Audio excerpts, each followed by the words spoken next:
संपूर्ण साथी सबके नमस्कार। आज हम सेल्फ केयर के बारे में जानकारी कराएं। अपने आप के सेल्फ केयर कैसे कर सकें, अपने आप के हेरचाह कैसे कर सकें, एक बारे में हम जानकारी कराएं, प्रश्न पारें। सबसे पहला तो सेल्फ केयर बढ़ाए के लागि, सेल्फ केयर करे के लागि सबसे पहला कथी करे पड़ल, दिनचर्या सुधारे के पड़ल। सबसे पहला दिनचर्या सुधरी तभी हमके सेल्फ स्टीम हाई रही, सेल्फ स्टीम निमन रही। तो दिनचर्या सुधारे के लागि सबसे पहला हमके कथी करे के पड़ल, रूटीन बना के चले के पड़ल। कहला ना 24 घंटा हमके बाँचे के सीख जाए तो जिंदगी बाँचे के सीख जाए। सबसे पहला हमके 5 बजे उठे के पड़ल का, 5 बजे उठेम तो हमके कथी है, उठ के सबसे पहला शारीरिक रूप से क्लीन तो हो जाए हर एक दिन। माने मन के रूप से क्लीन नहीं के हो, मानसिक रूप से क्लीन नहीं के हो, ओकरा ले क्लीन हो के पड़े। सबसे पहला भोरे उठे के पड़ल। सूर्य उदय से पहला उठ जाए तो हमके कथी फ्रीक्वेंसी डाउन रहेला, फ्रीक्वेंसी डाउन रही तो हमके एकदम वातावरण शांत रही। उ बीच के सूर्य से अगाडि उठ जाए तो हमके अपने आप हमके फ्रेश लागी, फ्रेश लागी तो कथी के पड़ल, उ मन से रूप से हमके क्लीन हो जाए। मन से रूप में क्लीन हो जाए तो सबसे पहला तो हमके अपने आप के निमन लागी का, अपने आप के निमन लागी तो सबसे पहला मन के रूप से निमन रही तो वातावरण भी हमके निमन लागी। तो ओकरा लिए हमके कथी करे पड़ल, सबसे पहला मॉर्निंग वॉक जाए पड़े। मॉर्निंग वॉक जाए तो हमके कथी करी, वातावरण से घुल मिल हो जाए। हमके कथी शरीर कथी से बनल बा, पंच तत्व से बनल बा। पंच तत्व से हमके कथी दूर दूर दूर दूर होते चल जाता रही। पंच तत्व से जितने हमके नजीक रहे उतने हमके कथी हो, शारीरिक रूप से, मानसिक रूप से, आध्यात्मिक रूप से, नैतिक रूप से, सब चीज से हमके कथी हो जाए, स्वस्थ रहे। तो सबसे पहला हमके शारीरिक रूप के साथ साथे मन के रूप से भी हमके क्लीन होए के पड़ल। न कि खाली शरीर के रूप से क्लीन हो जाए तनी, ब्रश कर लेतानी, टॉयलेट कर लेतानी, ओकर बाद में हमके सर सफाई कर लेतानी, मुख धो लेतानी, तेईस कथी होकर शरीर के रूप से हो गल। मन के रूप से कथी करे के पड़ल, हमके क्लीन होए के पड़ल। ई बात सब हमके था नहीं खे, प्राय सब आदमी सबके ई बात सब था होए के पड़ल। मन के रूप से भी हमके क्लीन होए के पड़ी। तो मॉर्निंग वॉक जाए तो हमके कथी हो जाए, वातावरण से अपने घुल मिल हो जाए। घुल मिल हो तो अनुसार से हमके दिनचर्या हमके एकदम निमन हो जाए। जकर मॉर्निंग निमन रही ओकर अपने आप दिन एकदम निमन रही। तो सबसे पहला हमके मॉर्निंग वॉक क के अनुसार से हमके घरे आम तो अनुसार से हमके नहाएम धोएम, पूजा पाठ भी कर सके तनी। पूजा पाठ करके हमके जैसे योग, मेडिटेशन, ध्यान, ये सब भी हमके करें तो मन के रूप से एकदम स्वस्थ रहे। तो ई बात हो गल। ओकर बाद में हमके सबसे पहला सामाजिक रूप में भी घुल मिल होए के पड़ल। सामाजिक रूप में घुल मिल जैसे अब शादी ब्याह हो गल, केकरो अब समाज के काम हो गल, उस सब में घुल मिल होम तो हमके कथी होई, हमके वर्तमान में रहे वाला बानी हो जाए, अपने आप के सेल्फ केयर बढ़ते चल जाए। ओकर बाद में हो गल हमके 3 किस्म से हमके ध्यान देके पड़ल। सबसे पहला तो हमके कथी होके पड़ल, खान पान।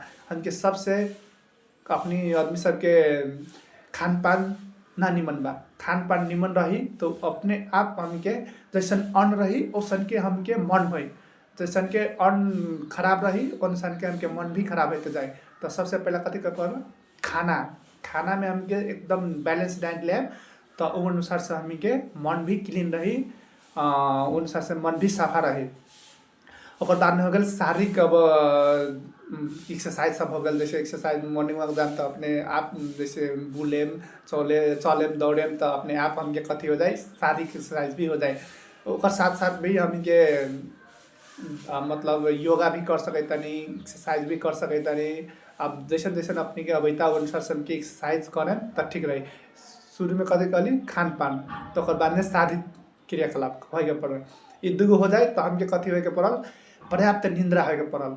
7 घंटा 8 घंटा जकर पर्याप्त निंद्रा रही तो उ अपने आप ओकर मन के रूप में समय में सुतम, समय में उठम, पर्याप्त निंद्रा पुग जाए तो अपने आप हमके कथी हो जाए, मन अपने आप हमके कुछ नेगेटिव थिंकिंग ना आए, मन अपने आप सेल्फ केयर बढ़ते चल जाए। तो ई अनुसार से हमके 3 गो रूप में 3 गो चीज़ के ध्यान देके पड़ल। सबसे पहला खान पान, ओकर बाद में शारीरिक क्रियाकलाप, ओकर बाद में हमके कथी हो गल, 8 घंटा सुते के पड़ल। 8 घंटा अनिवार्य सुते। सबसे बड़का मेडिटेशन कथी बा था बा, दलाई लामा से एउटा इंटरव्यू ले लक तो दलाई लामा कथी गलक, सबसे बड़का मेडिटेशन कथी बा, निंद्रा। जेकर पर्याप्त निंद्रा हो जाए उ अपने आप आदमी एकदम मानसिक रूप से, शारीरिक रूप से सबसे अपने के स्वस्थ रहें। तो सबसे पहला हमके ध्यान देके पड़ल निंद्रा पे। नींद जेकर निमन बा ओकर अपने आप हेल्दी रही आदमी। त ई बात सब हो गल। ओकर बाद में हमके खाली समय हो गल, तो जैसे पूरा ध्यान जाए वाला काम करे के पड़ल। जैसे पूरा ध्यान जाए वाला काम कथी हो गल, जैसे हमके जैसे बिहान मॉर्निंग वॉक करके आके तो हमके कथी करे के पड़ल, अब जैसे घर के काम भी हो जाए, घर के काम करम तो हमके पूरा ध्यान वही में लागी। ओकर बाद में खेत के काम हो गल, खेत के काम करम भी तो अपने कथी हो गल पूरे ध्यान में जाए वाला काम हो गल। जैसे सर सफाई हो गल, सर सफाई कपड़ा धोए वाला काम हो गल, ये सब पूरा ध्यान जाए वाला काम हो गल। खेत में काम कर लेली अनुसार से हमके पूरा ध्यान जाए वाला काम करें तो हमके मन के रूप से अपने सेल्फ केयर बढ़ते चल जाए। ओकर बाद में हमके खाली समय रही तो जैसे बच्चा सब खेल तो बच्चा सब के भी एक्टिविटीज देख के हमके रामायण के सीखे के पड़ल। चरा चुरुंगी सब जैसे वातावरण में जानवर सब के बारे में एक्टिविटीज देख के भी हमके कथी के पड़ल, उनमें ध्यान लगाए के पड़ल। अनुसार देख के हमके मन शांत करे के पड़ल। ओकर बाद में हमके गीत संगीत भी एकदम सबसे बड़का मेडिटेशन बा। जैसे बिहान उठते मात्र हमके भजन सुने तो मन के रूप से हमके अपने आप फ्रेश हो जाम।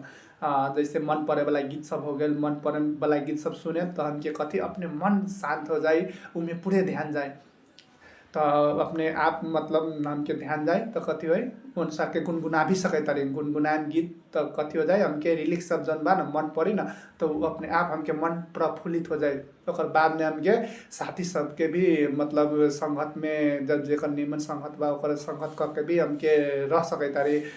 जैसे भी दूरी बा संगत या सब तो ओकरा भी फोन भी कर सके तारी। फोन करेम तो ओकर बाद में हाल खबर सब पूछे हम अपने रिलेटिव सब बाहर बाई तो रिलेटिव सबके भी फोन कर सके तारी। ये सब कथी हो गल हमके सेल्फ केयर बढ़ाए वाला काम हो गल, अपने आप के हेरचाह होए वाला काम हो गल। जैसे हमके दैनिक रूप से जौन काम करे तनी तो अपने आप के धन्यवाद दूगा, अपने आप के धन्यवाद दू, भगवान के धन्यवाद दू तो अपने आप के धन्यवाद देम तो कथी हो जाए हमके वैल्यू एड होते जाए, हमके वैल्यू बढ़ते जाए, हमके सेल्फ स्टीम बढ़ते जाए। ओकर बाद में हमके जैसे सुते गेली तो हमके अपने के सोच निमन आए के पड़ल। ओकर बाद में विचार निमन आए के पड़ल। ओकर बाद में भावना पोखेला कि तो घर परिवार के समय देव तो अपने आप के जैसन मतलब भावना आबैता जितने पोखेम न अनुसार से जितने हमके स्ट्रेस तनाव सब रिलीज होते जाए, जितने दबाव के रखेम उतने आप हमके कथी हो जाए सफ्रेश होते जाए, मतलब दबते चलाए। जैसे प्रेशर कुकर के जैसे सीटी न लागे कथी हो जाए ब्लास्ट हो जाए। हमिनों के ऑप्शन के बा इमोशन, जितने आप इमोशन के दबाव के रखेम उतने आप हमी के कथी हो जाए एक न एक दिन हमके तनाव के रूप में, एंजाइटी के रूप में, डिप्रेशन के रूप में, चिंता के रूप में प्रकट होते चलाए। तो ओकरा लिए हमके पारिवारिक रूप में भी साथ दे के पड़ल, मतलब क्वालिटी टाइम बिताए के पड़ल परिवार के संगे। क्वालिटी टाइम बिताएम ओकरा से मतलब बात सब शेयर करेम तो अपने आप हमके इमोशन बाहर आए। उ भी ना हो सकेला तो हमके कथी करे के पड़ल, सबसे पहला लिखे के पड़ल, लिख के अपन भावना भी पोखे के पड़ल। उ अनुसार से पोखे तो हमके अपने आप हमके भावना सब रिलीज होते चल जाए। ओकर बाद में हमके कथी करे के पड़ल, अपने आप के भी हमके इस संसार में कोनो न कोनो उद्देश्य लेके आयल बानी, बाँचे के लागि आयल बानी, मतलब भगवान कोनो न कोनो उद्देश्य से हमके बैठाइले बा। उ अनुसार से हमके ई ब्रह्मांड में हमके कोनो न कोनो उद्देश्य से लेके आयल बानी। खाली खाए के लागि ना, आदमी सब कथी करीता खाली खाए के लागि बचैता, खाए के लागि बाँचे के ना पड़ल। ओकरा लिए हमके उद्देश्य अनुसार चले के पड़ल, कोनो न कोनो उद्देश्य देके बैठैला बा भगवान, अनुसार से कर्म करें तो अवश्य हमके कथी हो जाए सेल्फ केयर बढ़ते चल जाए। अनुसार से हमके लाइफ एकदम जीते चल जाए।